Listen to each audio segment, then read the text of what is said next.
Muito bem-vindo, eu sou Rafael Cerqueira, este é a Voz da Psicologia, a casa da psicóloga, do psicólogo e empreendedor. Hoje a gente vai bater um papo sobre, nossa, agora é a alma do empreendedorismo, está aqui com a gente, uma pessoa que quando mostraram assim o perfil pra mim, eu já fiquei muito ansioso. Tô acompanhando tudo das redes sociais agora, eu já sou... Sério? Nossa, eu fui, sabe, de ir no perfil e ficar vendo o que Clarice está fazendo. Agora vamos ver essa palestra, esse evento que ela foi. Fui lá ver a sua empresa, enfim, tô fã. Porque... Ganhei um stalker. Ganhou, não, lança uma mentoria aí que eu já tô me inscrevendo já, se já tiver. Perfeito. Aí, não, mas muito bem-vinda e muito obrigado por ter aceito o convite, viu, Larissa? Eu que agradeço a oportunidade de estar aqui contribuindo para você e para quem está nos assistindo. Maravilha! Lembrando que este programa é um produto psico.club. Então, se você for em qualquer rede social nossa, segue a gente que além das atualizações da Voz da Psicologia, você também tem atualizações das comunidades do Psicoclub, muito conteúdo interessante para você que quer se especializar, que quer tirar essa alma empreendedora e colocar ela de jogo para o mundo aí. Larissa, para a gente começar do começo, sua trajetória é muito legal, mas eu queria saber do começo, como é que foi sua formação, se... os planos mudaram muito no meio do caminho. Como que foi para você? Muito bom. Então, eu desde criança, né, eu já demonstrava ali algumas tendências de comportamento empreendedor, na escola mesmo, inventando brincadeira, criando produto, minha mãe era uma mulher que trabalhava muito, né, para ajudar a criar os irmãos dela, então ela sempre me colocava em oficina de pintura, de bordado, para ocupar meu tempo. E ali, todo cursinho que eu fazia, eu transformava num produto depois. Meu pai vendo aquilo dali, abriu uma lojinha de papelaria, de vender material escolar, colocou o meu nome. E aí eu já com 10 anos, mais ou menos, já fazia fluxo de caixa, já ia para banco, já despachava. Caramba! Então, eu cresci no balcão do comércio, vamos dizer assim. E assim foi a minha jornada. Então, quando eu entrei na universidade, eu já sabia que eu queria abrir uma empresa quando eu terminasse a minha faculdade. Então, eu já queria ser empresária, né? Porque você ser empreendedor, você pode ser empreendedor sem ter um CNPJ. Você pode ser um empreendedor sendo funcionário público, sendo CLT. É uma característica comportamental, né? Agora, você ser empresário, aí você vai abrir um CNPJ e você vai desenvolver habilidades de gestão para complementar essas competências comportamentais. E muitas vezes a gente não tem essa formação na área da saúde, né? Essa visão empresarial sobre a nossa carreira, sobre a nossa formação. E então eu fui... na graduação, eu passei para nutrição, eu sou nutricionista de formação e eu também sou formada em lazer e qualidade de vida. Então, eu passei em 2 faculdades federais e cursei as 2 ao mesmo tempo. E foi um grande desafio para mim. Esse desafio me ajudou muito a desenvolver habilidades de gestão de tempo e produtividade. E eu assumi esse desafio porque aí vem uma outra característica empreendedora, né? Que aí eu olhei assim e eu fiz, nossa, qual é a nutricionista que é formada em qualidade de vida? Então, uma graduação diferente, né? Então, eu fui para justamente começar a construir um perfil profissional diferenciado. E ali eu disse, eu tenho que encontrar um ponto de interseção entre esses dois. E esse ponto de interseção foi os programas de qualidade de vida nas empresas. Então, dentro do curso de qualidade de vida, a gente tinha algumas cadeiras, né, nessa área de qualidade de vida no trabalho. E dentro do qualidade de vida no trabalho, tinha os programas de educação nutricional. Então, dentro da nutrição, eu segui muito por uma linha comportamental, de educação nutricional. Os programas de combate à obesidade, programas com doenças crônicas, de reeducação alimentar. E aí eu fui juntando as habilidades que eu tinha de qualidade de vida, que tinha muitos jogos, muita parte do lazer, para trabalhar a parte lúdica dentro do programa de educação. E aí eu fui juntando essas duas coisas dentro da minha carreira acadêmica, nas bases de pesquisas, nos cursos que eu fazia fora da faculdade, nos congressos. E ali no segundo semestre, mais ou menos, da faculdade, que eu encontrei já esse ponto de interseção, eu já comecei a desenhar toda a minha trajetória acadêmica. E assim que eu me graduei, eu já tinha minha empresa e já estava prestando um serviço nessa área de bem-estar corporativo. Isso daí, Rafael, há 15 anos atrás. Eu tô embasbacada que assim, você estava com 10 anos já pensando em empreendedora, você fez 2 cursos superiores, você terminou a graduação com a empresa.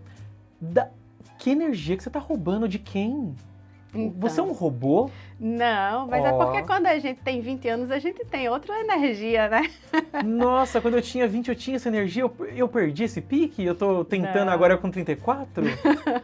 Vai ver, né? Mas, assim, eu acho que uma das coisas que eu aprendi, né, dentro desse ambiente de produtividade, vamos dizer assim, é porque eu fazia 2 cursos e eu tinha uma visão de estudo e de negócio que elas se convergiam. Então, às vezes, o que eu vejo no mercado é as pessoas elas entram num desgaste porque elas estão fazendo várias coisas ao mesmo tempo e cada uma leva ela para uma frente diferente. Então, você tem uma dispersão do seu potencial criativo e da sua capacidade produtiva. Eu cometi esse erro, né? Também, durante um tempo. E, inclusive, um livro que me ajudou muito a ter essa consciência e a melhorar esse perfil foi o Essencialismo. Recomendo ler, porque eu vejo geralmente quem é empreendedor tem um potencial criativo muito grande e se envolve com várias frentes, com várias coisas ao mesmo tempo, né? Tá sempre vendo oportunidade em tudo. E ele acaba perdendo muita qualidade de vida dele, sofrendo inclusive de saúde mental, de esgotamento, por não ter esse foco, por não ter essa clareza, né? E dentro da psicologia, eu acho que o medo de empreender e dar errado, porque nós éramos doutrinados assim. Hoje eu digo éramos porque, né, um novo mundo, a gente tem acesso a melhores informações. Mas esse medo de que psicólogo não ganha dinheiro, vai dar tudo errado, eu acho que faz o psicólogo querer apostar em tudo, sabe? E assim, eu paguei essa disciplina também. Nem tudo foi tão perfeito, né? Então, quando eu terminei a faculdade, eu comecei a trabalhar como consultora no mercado, né, corporativo. Tive boas oportunidades, grandes oportunidades, mas apesar de ter feito o Empretec no Sebrae, de vir de uma família de contadores, crescer dentro do escritório de contabilidade, eu cometi um dos erros mais comuns nos autônomos, nos profissionais autônomos, que é achar que não separar o fluxo de caixa pessoal do fluxo de caixa da empresa. E aí, quando eu perdi minha vaca leiteira, que era aquele contrato, né, que me dava, vamos dizer, que não me deixava ver o buraco, e aí quando eu fui olhar para o buraco financeiro que existia, eu estava falida contabilmente. Então, eu me vi em um cenário em que, assim, eu tinha construído uma carreira acadêmica e um currículo muito diferenciado. Eu tinha acabado de fazer, na época, uma consultoria que foi um grande case meu até hoje, né? Onde a gente reduziu 44% de atestados médicos com a metodologia que eu havia criado em 12 meses de implantação. Então, eu tinha esse case, eu tinha um know-how intelectual muito, muito grande, mas esse know-how não estava se transformando em faturamento na mesma proporção. E eu vejo isso muito na área da saúde, de uma forma geral.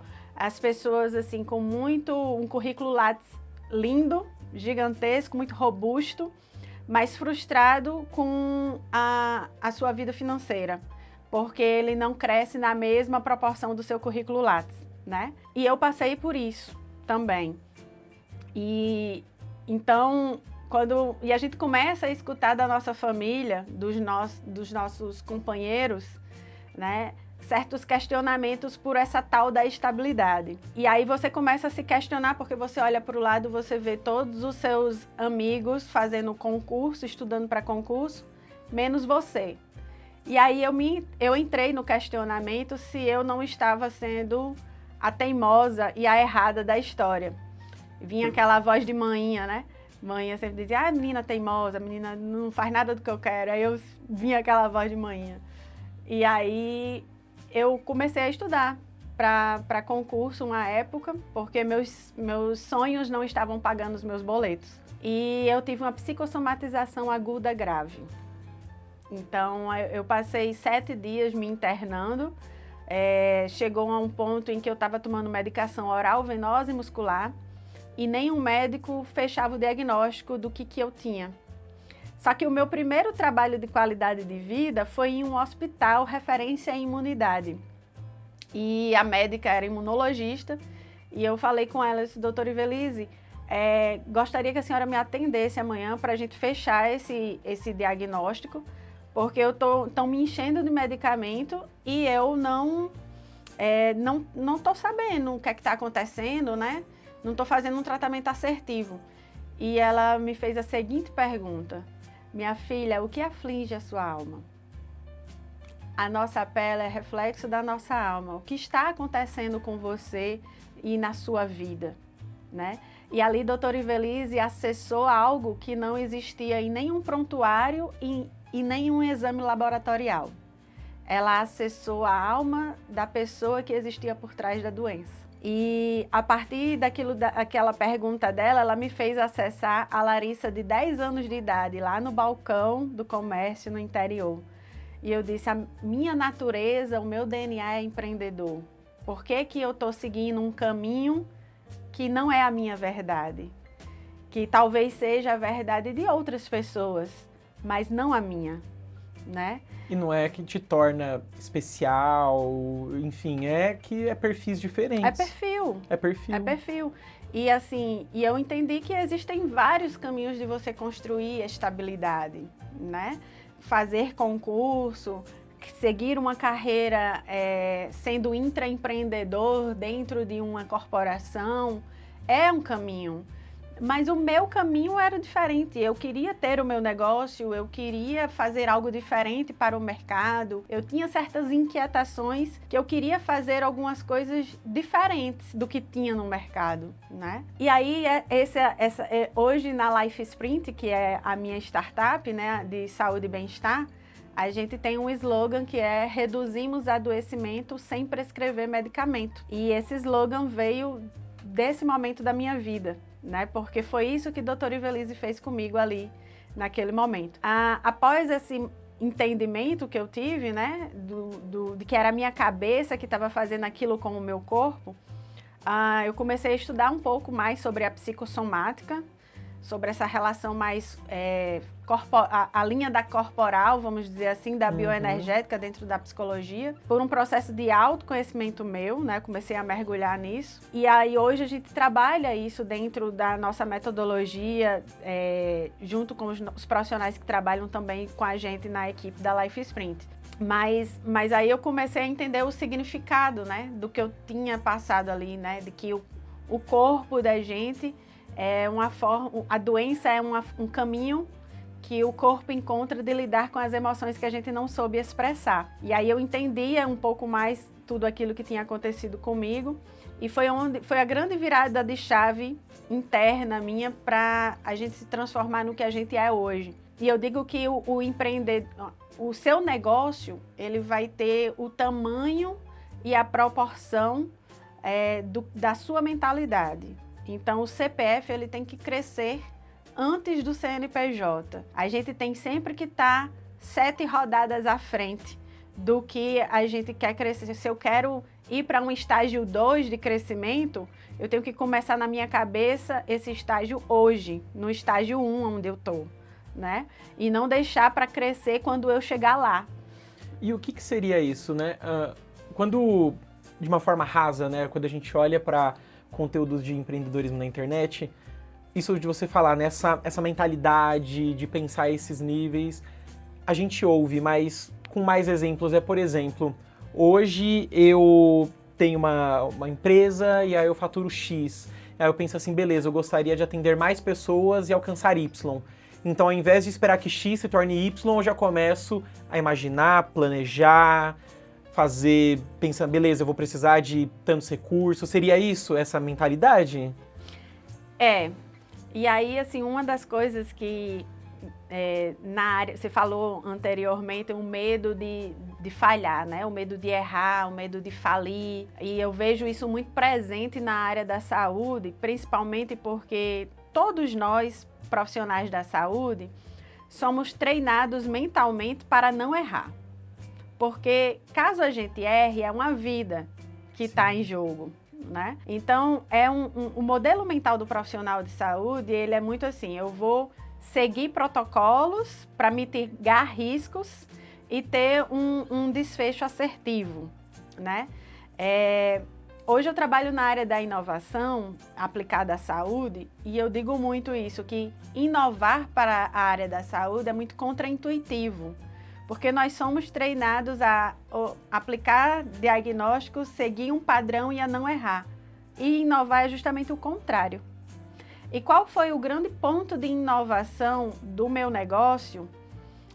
Vamos dizer, o grande pulo do gato, né? Na reinvenção do meu negócio, que impactou muito no meu faturamento. Foi olhar para as vendas que eu tinha perdido.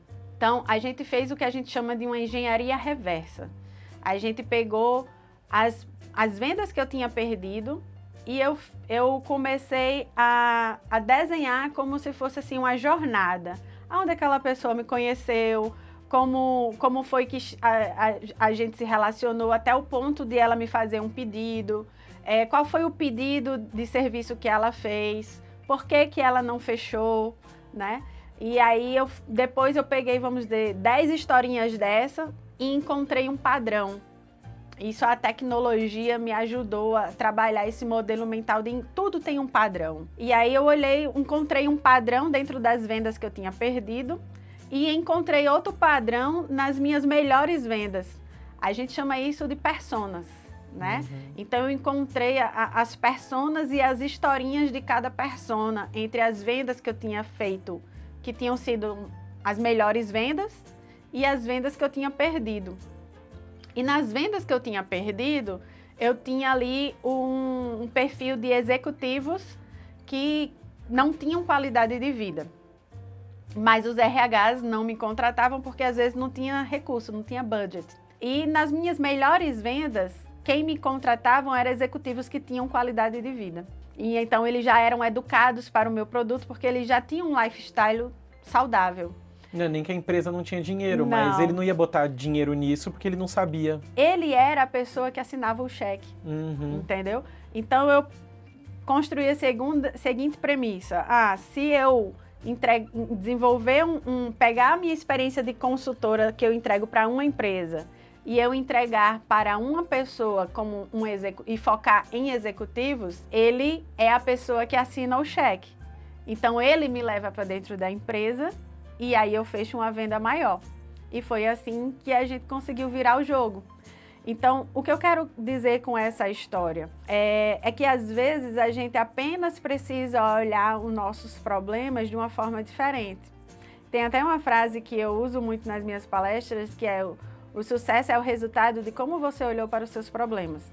Às vezes, e aí é onde entra a mentoria.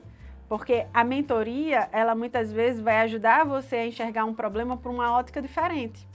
Eu estou aqui vendo você sobre um determinado ângulo da sua sala, mas se talvez eu for para o seu lugar, eu vou enxergar um ângulo que você está vendo daí que eu não estou. Né? A própria terapia é isso também, exatamente, né? Exatamente. Então, do jeito que o profissional faz no processo terapêutico com o seu cliente, às vezes ele precisa sentar nessa cadeira, não como paciente, né, mas talvez como um mentorando, para que ele possa ser mentorado por alguém que já passou por aquilo dali que ele quer alcançar.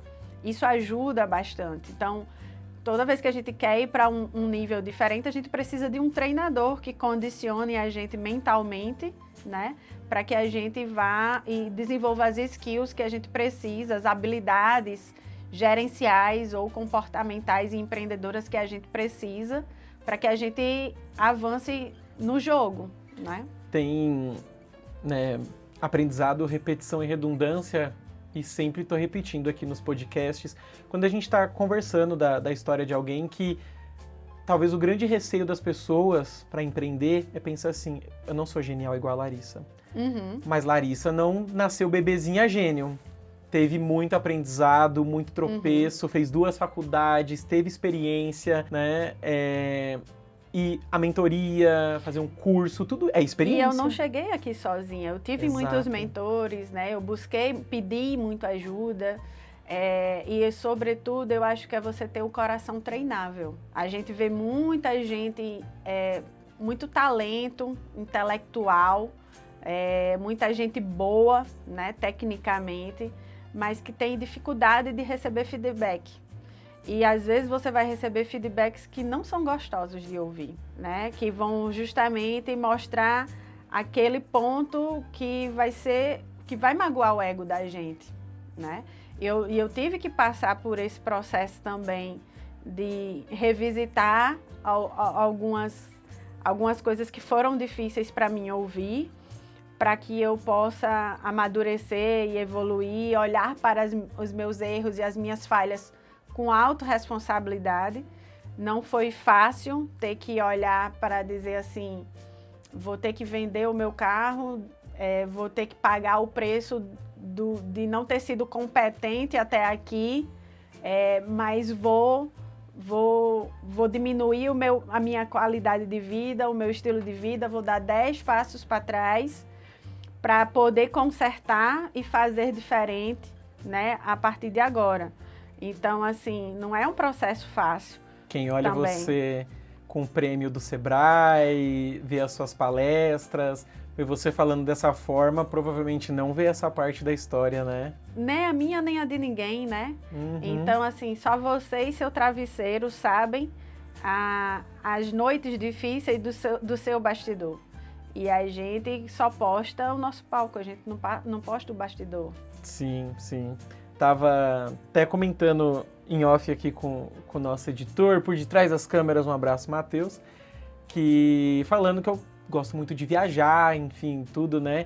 E de como parece que eu estou muito negligente com os meus gastos. E talvez esteja, pela quantidade de viagens, mas você comentando, né? Teve um processo da minha vida, vendi carro, vendi coisas que eu tinha, eu até pensava assim, nossa, se alguém olhar de fora parece que eu sou, sabe, esses estereótipos de usuário de drogas. Porque eu tô vendendo tudo minhas coisas, porque pra pagar, investir na faculdade, enfim, conseguir sustentar dentro dos estudos, mas é isso, as pessoas vão ver o nosso trabalho lá na frente. Vai falar assim, mas, né, até uma das outras convidadas perguntou assim, falou, nossa, que legal você aqui no podcast, como que é? E aí eu falei, 15 anos falando, sem parar. Tô treinando. Rafael, tô estudando. Teve uma época da minha vida lá que, logo depois da crise da psicossomatização, né? Então eu cheguei e eu disse assim, eu não vou mais fazer concurso, esse é o último que eu vou fazer, minha verdade não é essa e eu vou seguir o que para mim faz sentido no meu coração. Então, assim, naquele momento não existia nada do ponto de vista racional que eu dissesse assim, eu tenho a segurança desse risco que eu vou assumir agora. E, na época, o meu noivado entrou em cash por causa disso, né? O meu noivo foi sincero o suficiente também com ele para dizer assim, eu não dou conta de seguir dessa forma e a gente terminou. Então, assim, eu cheguei num ambiente de incubadoras e de inovação, assim, tendo que escolher entre meu noivado e seguir a jornada empreendedora. Isso para nós, mulheres, é muito desafiador, porque é abrir mão de um sonho que a gente escuta desde criança, né? De construir a nossa família. Não que os homens não passem por isso, mas eu acho que social é maior o peso para a mulher e a frequência com que a gente é colocado em cash em relação a isso é muito mais incidente, né? Eu tive que vender o meu carro para pagar uma parte das dívidas e apostar o dinheiro naquilo que eu estava criando, que eu ainda não sabia exatamente o que era, nem se ia dar certo. E fiz mestrado na área de tecnologia. Enfim, foi uma jornada aí de mais ou menos uns 2 anos da minha vida nesse aí. E nesse período, meio que para eu me manter, vamos dizer, naquilo que eu acreditava, mas que eu ainda não sabia o que era. Eu só sabia que eu tinha seguido naquele caminho, mas eu não tinha nenhuma certeza, nenhuma garantia. Então eu cheguei ao ponto de vender as coisas da minha casa e de ficar somente com a minha cama e o meu fogão, né? Para pagar os boletos do mês e continuar seguindo naquilo que eu acreditava, sem ter que pedir dinheiro a ninguém. Então, assim, quando eu vendi o meu carro, eu disse assim, é a última coisa que eu tenho para apostar. E eu tenho 90 dias para isso daqui fazer dar certo. E todos os dias, Rafael, eu rezava porque eu pedia a Deus para Ele me dar sabedoria para eu não errar, porque eu não podia errar. Se eu errasse, eu ia ter que voltar a estudar para concurso. E aí eu fui, eu estava num grau de estresse que eu estava tendo taquicardia, eu já não estava dormindo direito, eu estava com cortisol 3 vezes o limite máximo. Então eu comecei a nadar no mar para conseguir dormir e respirar.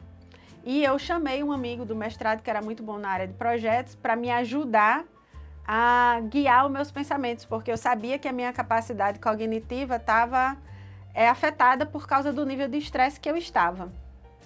E ali, em 90 dias, com a ajuda dele, eu consegui remodelar toda a minha experiência, né, todo o meu know-how na área que eu tinha tido como consultora até então, e construir o que hoje é a Life Sprint, né? Então, até falando um pouquinho assim, o que é a Life Sprint. A Life Sprint é uma health tech que implanta programas de saúde e bem-estar nas empresas, e nós desenvolvemos um modelo diagnóstico totalmente diferenciado para fazer a implantação desse programa de uma forma mais estratégica para as empresas. Então, hoje a gente trabalha com a medicina do estilo de vida, a gente avalia a saúde mental, mas também a saúde física, espiritual e profissional.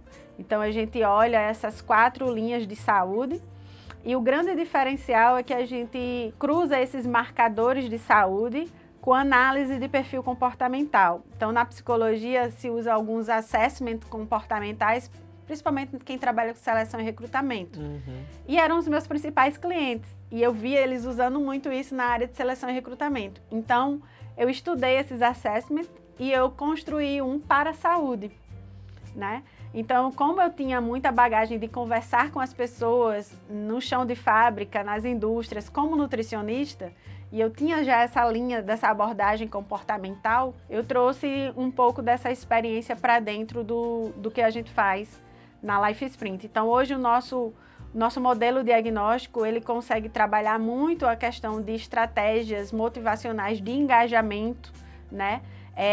E de identificar o que a pessoa precisa e como engajar ela para a mudança de hábito que ela precisa de uma forma personalizada e escalável. E a gente consegue, com isso, desenhar o programa de saúde da empresa e mostrar para o empresário o retorno do investimento naquelas ações. Então, a gente não só oferece o benefício, mas a gente direciona a empresa a como ela deve implantar aquele benefício para que ela tenha impacto na redução de atestados, na melhoria de produtividade, de clima organizacional.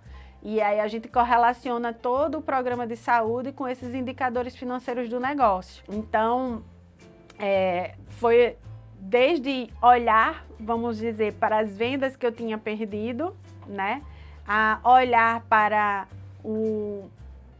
a experiência que eu tinha trazido, que eu tinha ali de know-how intelectual acadêmico, e embalar isso de uma forma diferente, né?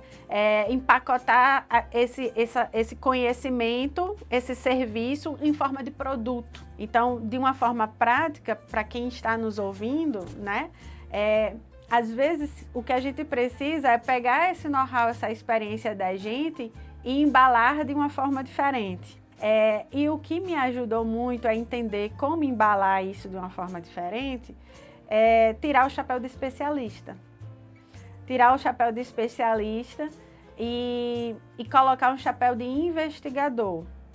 Esse é o maior desafio quando eu vou mentorar qualquer profissional de saúde. Porque ele já é dono de saber de tudo. E ele tende a trazer soluções com a visão do que ele acha que o cliente quer.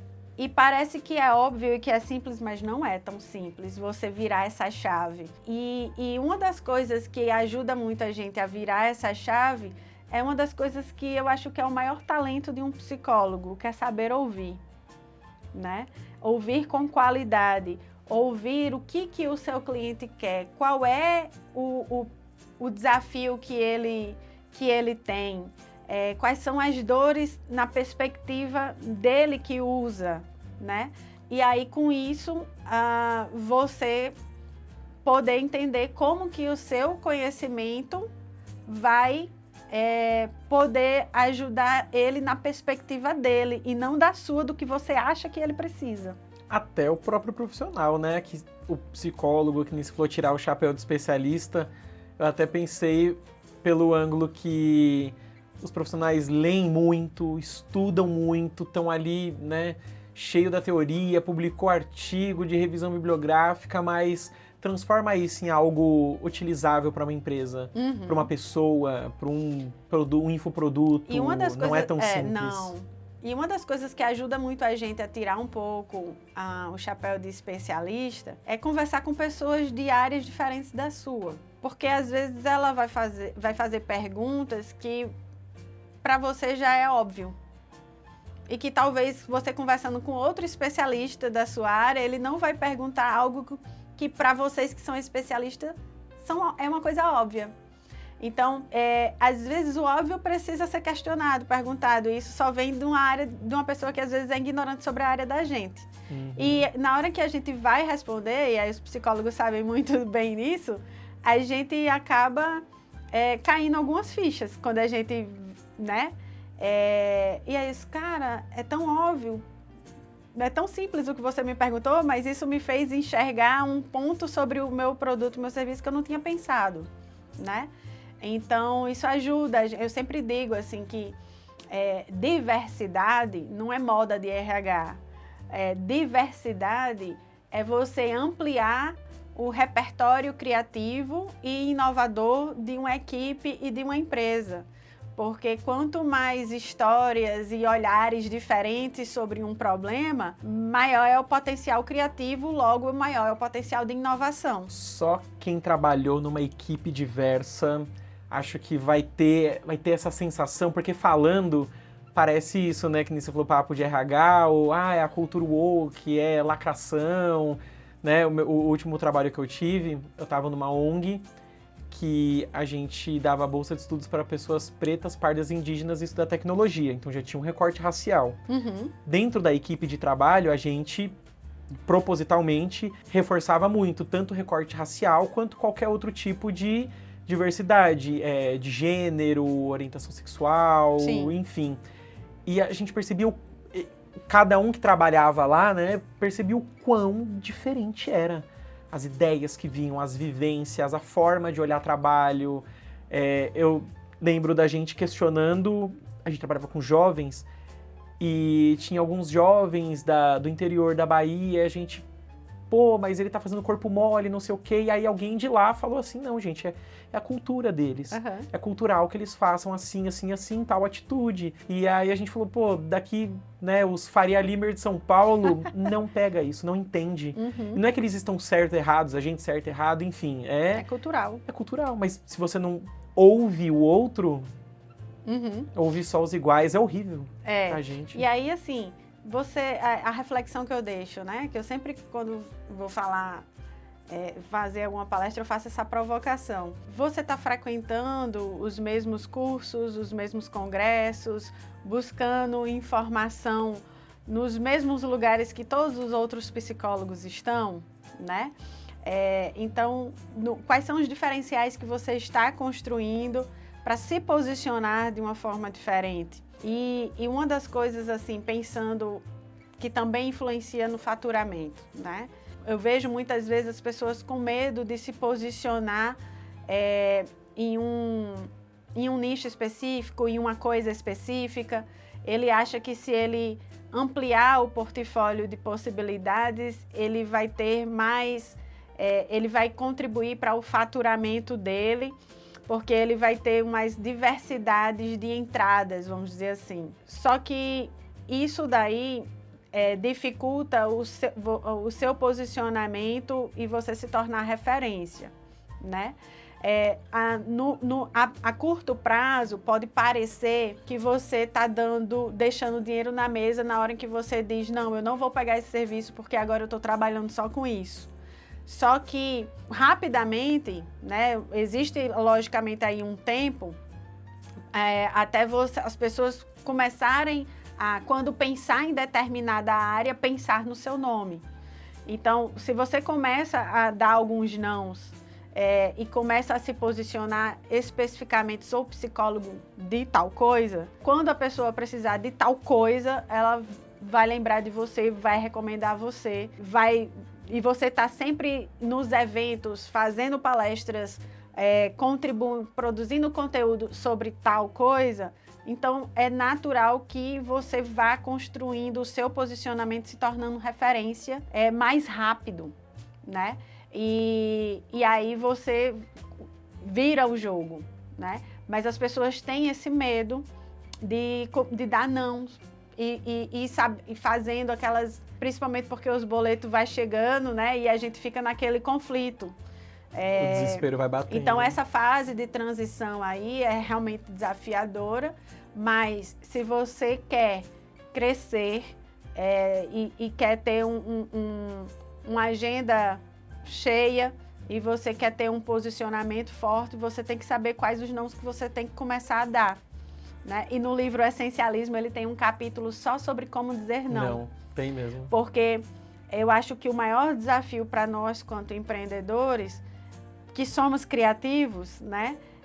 Não é sobre as coisas que a gente cria ou de que a gente adiciona, mas é das coisas que a gente tem que eliminar para o nosso crescimento. Então, esse é o maior desafio nosso, é saber quais os nãos que a gente precisa dar, para que a gente alcance o resultado que a gente deseja. E não só pela questão de tempo útil de relógio, mas o quanto o processamento mental nosso vai se desgastando com determinadas ideias. Então, a pessoa ela tem lá ela tem o interesse de empreender, mas ela tem o trabalho dela, e aí ela tá lá, nossa, eu não consigo crescer meu empreendimento nunca, mas quanto de energia, de fato, você tá gastando com isso, não só de tempo. Porque tempo, você pode, óbvio, a pessoa pode negligenciar família, lazer, etc, etc, ela vai ter lá 4, 5 horas para investir no empreendimento dela. Só que ela vai ter cabeça para isso? Eu tenho duas coisas para colocar em relação a isso, né? Primeiro que a gente sabe que às vezes a pessoa tem uma família que depende dela e que ela não pode sair arriscando, né? E aí eu coloco aí, faça um projeto de transição, coloque um prazo até quando você vai se permitir estar dentro do jeito que você tá. Então, teve uma época que eu estava como nutricionista credenciada ao Sebrae, fazendo consultoria para restaurante, para poder pagar os meus boletos enquanto eu desenvolvia a minha startup em paralelo. Mas aí chegou um ponto que eu coloquei um prazo. Eu vou ficar como consultora do Sebrae até tal período. A partir daqui eu tenho que fazer o negócio rodar, girar e eu vou sair, vou me descredenciar. E eu ganhava bem. Eu era uma das consultoras assim que os gestores fechavam o ano todo já a minha agenda, né? E eu tinha que abrir mão disso para seguir com a startup. E aí veio a pandemia e me forçou a fazer isso um pouquinho mais rápido. Mas assim, a gente precisa colocar esses prazos, senão a gente nunca vai alcançar o resultado que a gente quer e a gente vai ficar frustrado, né? Porque a gente está investindo energia, abrindo mão de estar com a nossa família, de estar cuidando da gente e nunca está chegando aonde a gente quer. Então, é por isso que é importante a gente estar sempre se revisitando e fazendo esse planejamento mesmo, no papel, né? E estabelecendo quais são as metas, o que a gente tem que fazer para alcançar as metas. E aí, nesse sentido, uma coisa que a pandemia me ajudou a refletir muito sobre isso. Você falou aí do tempo, né? Em média, um empreendedor, ele trabalha 12 horas por dia. E, em média, ele ganha R$3.000 depois de pagar tudo, né? Isso é a média, vamos dizer. Que é menor que a média nacional, inclusive. Mas aí, assim, nós mulheres, acaba que a gente ainda trabalha 30% a mais em termos de carga horária, porque a gente ainda vai trabalhar com as coisas de casa, né? Do filho, enfim. E aí, uma vez eu escutei assistindo um documentário de vida animal, que eu achei muito interessante, que eu vi a mulher empreendedora naquilo dali. Ele diz assim, que a leoa, quando ela não tem o leão para trazer o alimento para a cria dela e ela tem que sair para caçar, ela é 5 vezes mais eficiente que ele. Mas porque ela sabe que ela não tem a força dele, ela usa da intuição dela e da intuição e da agilidade dela para conseguir ser eficiente. Aí eu disse, gente, é a mulher empreendedora, essa leoa, porque a gente não... E a força é equivalente ao tempo pra gente, né? Às vezes a gente não vai ter o mesmo tempo que talvez os homens têm, por não ter determinadas obrigações sociais que a gente tem em casa. Isso eu tô falando de uma forma geral, né? Porque existem contextos e contextos. Mas na realidade da maior parte das mulheres, às vezes a gente tem menos tempo, porque às vezes a gente cuida de um pai, a gente cuida de um filho, a gente cuida de alguém, né? E aí a gente precisa fazer com que esse tempo ele seja mais eficiente. Então, produtividade não é a quantidade de tempo que você trabalha, é o que você faz dentro do tempo que você tem para trabalhar. Então, hoje, eu não trabalho mais 12 horas, porque a pandemia me forçou a ter que trabalhar 4 horas, porque eu tinha 4 idosos para cuidar, né? Então, eu comecei a olhar para a questão de performance, e aí hoje eu tenho um indicador para mim de produtividade, que é assim, a quantidade de horas que eu tenho disponível para cuidar de mim. Isso para mim é um indicador de performance hoje. Eu alcancei os resultados que eu preciso com a empresa e eu tenho X horas para cuidar de mim, então eu estou sendo produtiva. Se eu alcancei o resultado e eu não tive tempo para cuidar de mim, eu não performei como eu deveria, né?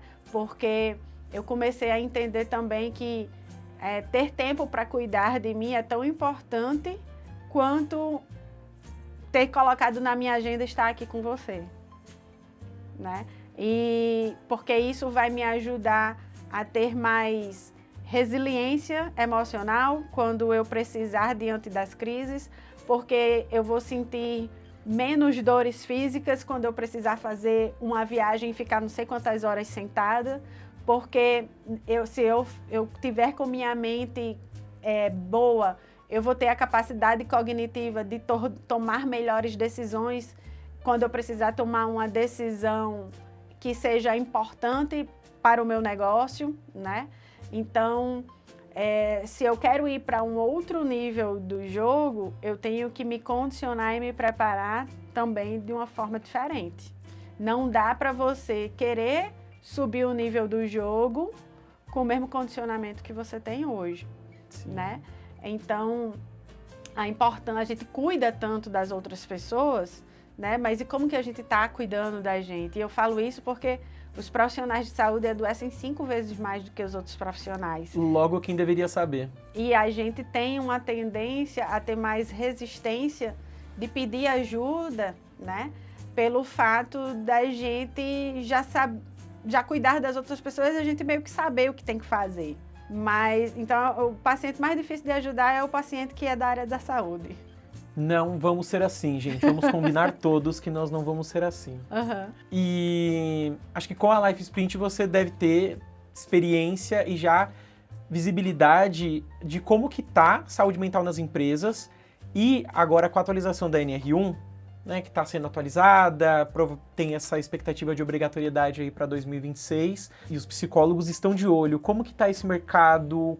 como que tá sendo para você? Se já tem procura? Sim. Se é um luxo, saúde mental é luxo para as empresas ainda? Nossa, é muito, muito bacana isso, porque assim, antes da pandemia, se a gente olha os dados do INSS, a questão de saúde mental já vinha atingindo ali o ranking de segundo lugar nos últimos 10 anos, antes da pandemia. Então, a pandemia ela trouxe um holofote para uma demanda que já era latente, né? E graças a Deus a gente teve aí esse ganho desse reconhecimento, que a gente sabe que ainda tem muito a ser educado no mercado, ainda tem muito a ser conquistado, mas já é um avanço, né? E ainda existem muitas dúvidas, né, em relação a como implantar, como avaliar, como diagnosticar, como é que vai ser. E acho que inclusive eu tive a oportunidade de recentemente participar de um evento com a pessoa do Ministério do Trabalho que criou a lei, né, junto lá com a comissão técnica, e ela foi muito clara nessa explicação de que o que a lei de fato vai obrigar as empresas, né? A lei não obriga as empresas a oferecer terapia para seus colaboradores. A lei ela vai exigir que a empresa ela tenha processos de trabalho e a organização desse trabalho ele não comprometa a saúde mental desse colaborador. Então, está muito mais uma avaliação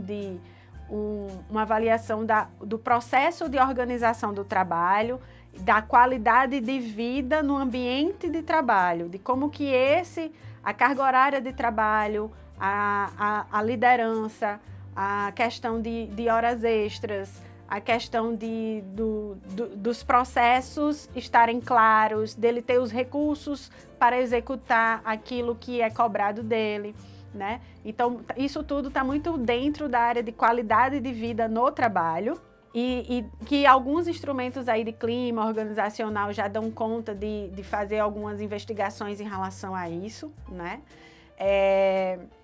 E isso é que está mais vinculado ao que está no escopo do que a NR1 vai cobrar, tá? Agora, se a empresa ela quer oferecer um benefício de terapia, se ele quer oferecer um programa de saúde e bem-estar com outros recursos terapêuticos, isso pode fazer parte da política de gestão de pessoas da empresa, né? E pode entrar como uma das estratégias dentro do plano de ação que vai ser desenhado, né, para mitigar os riscos que foram mapeados com o diagnóstico que foi aplicado.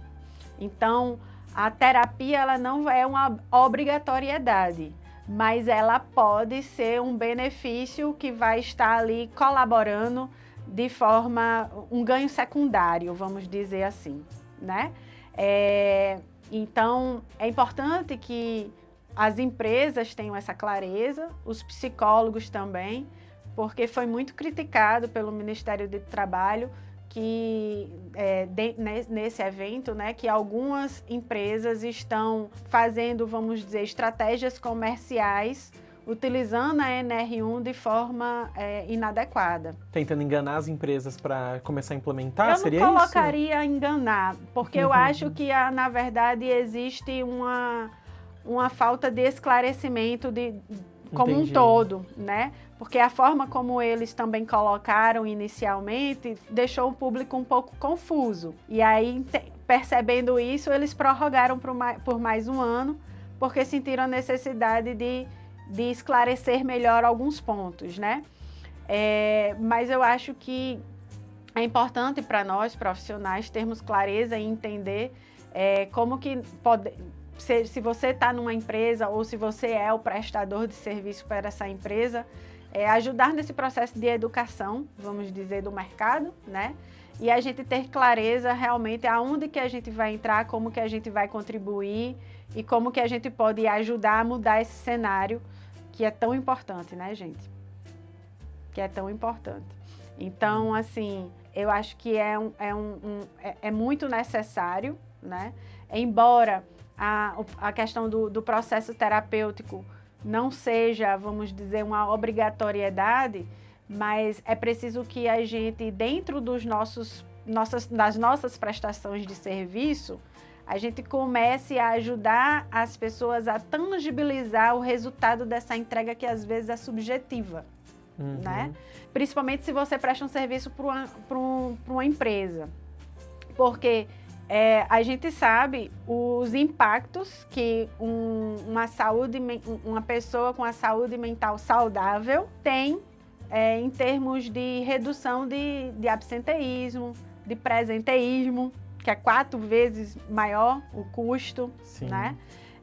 Contratar alguém é muito caro. Contratar alguém é muito caro. Mandar embora é caro. Mandar embora é caro. E é muito mais caro você ter essa pessoa batendo o ponto e ela indo lá de corpo presente, né? Trabalhando com a capacidade produtiva que ela poderia entregar. A gente chama isso de presenteísmo. E isso, nunca tinha ouvido e adorei. Então, quando você coloca um atestado médico, por exemplo, de saúde mental, em média a pessoa fica entre 5 a 10 dias afastada. Isso tem um custo X.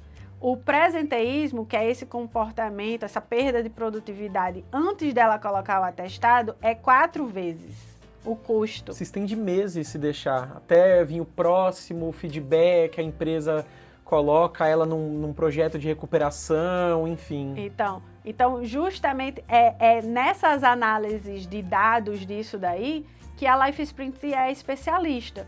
Então, hoje, quando a gente aplica o diagnóstico nas empresas, 20% das pessoas começam a fazer terapia depois de fazer o diagnóstico com a gente, né?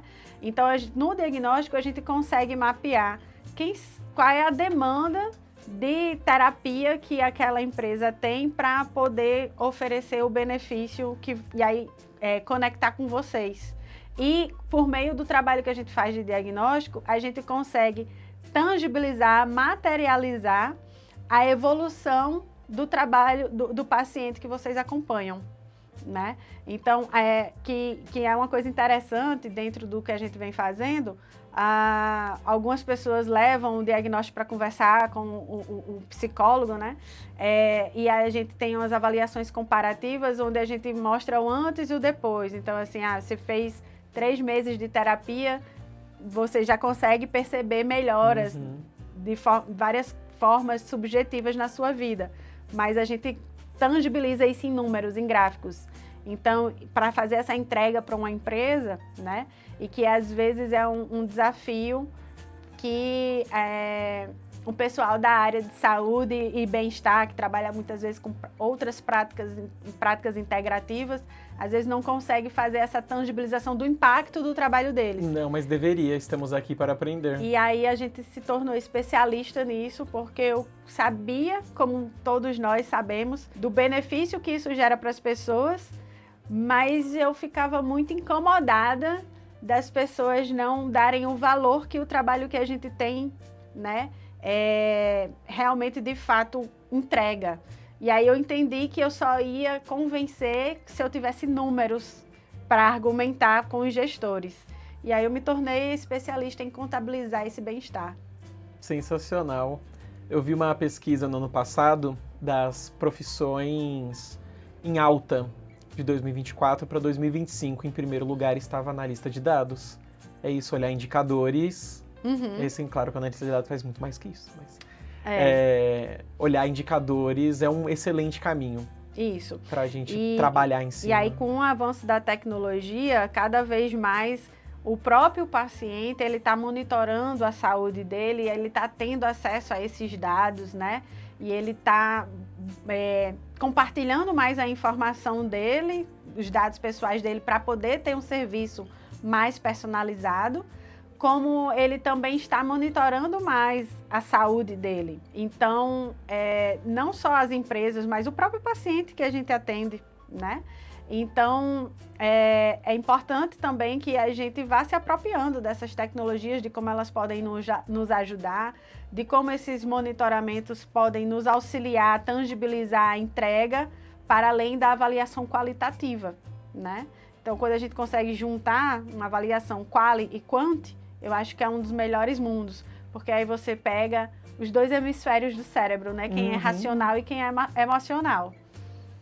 e agarra a pessoa no laço, bora pra saúde mental. Exatamente. Nossa, Larissa, foi a aula, viu? Muito obrigado pelo seu tempo. Eu fico muito feliz, espero ter contribuído aí para quem está nos assistindo, que de alguma forma, né, tudo que a gente conversou aqui tenha trazido insights e realmente, de fato, possa fazer com que você olhe para os seus problemas de uma forma diferente, olhe para o seu negócio de uma forma diferente e ajude a você aí a potencializar esse empreendedor que já existe aí dentro de você. E se as pessoas querem conversar com você, te encontrar nas redes sociais, conhecer do seu trabalho, como que elas te acham? Perfeito. Bom, o Instagram da Life Sprint, né? É onde a gente fala sobre essa parte de saúde e bem-estar nas empresas. E se você quiser conhecer um pouco mais também, hoje eu tenho 2 braços de negócios, né? Tem a área de inovação em saúde também. Então, acabei me tornando mentora na área de inovação em saúde.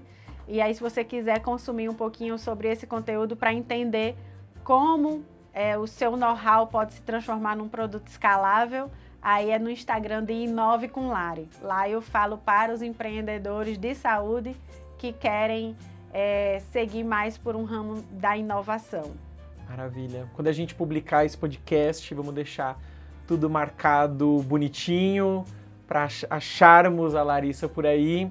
Se você tem interesse, vai lá, conhece ela, vai ouvir os outros podcasts que a gente tem aqui da Voz da Psicologia e aproveita se você está no Spotify ou em qualquer outro aplicativo de podcast que tem recurso de avaliação, coloca lá 5 estrelinhas, dá curtir, se for no YouTube, segue a gente, vem consumir mais conteúdo e no @psico.club no Instagram você descobre as novidades não só da Voz da Psicologia, mas as novidades também das comunidades do Psicoclub. Tudo que tá rolando por lá. Espero você no próximo episódio.